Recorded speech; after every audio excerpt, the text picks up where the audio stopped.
Good afternoon. So ngayon mga kabukid, araw ng Wednesday, hapon na, bali ano tayo kasi parang walang ulan na. So sobrang ano ng damo, kapal na. So magbibigay na tayo ng herbicide. Ito. So bali yung ratio natin sa 25 liters, isa't kalahati nito. Isa't kalahati.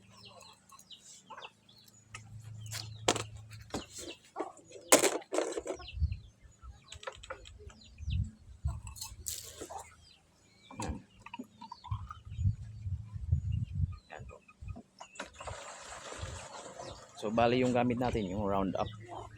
Kasi last yung ginamit natin Grass Zero, ngayon Roundup naman.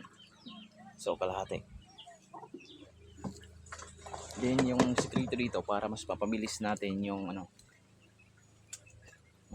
mapatay yung damo. Hinahaluan ng asin kasi base sa experience ko kasi nagtry ako dati.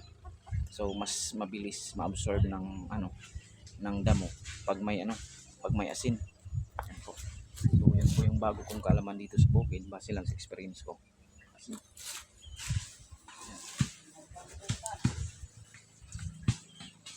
yan po. So may asin tayo. So sa isa 25 liters, bali kahit isang takal lang nito okay na. Pero pwede rin mga kabukid isa't kalahati, wala naman to.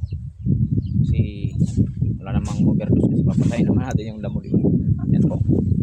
So bali tips lang. Isa't kalahating Grass Zero, then isang puno naman ng asin dito sa isang lata. Ito.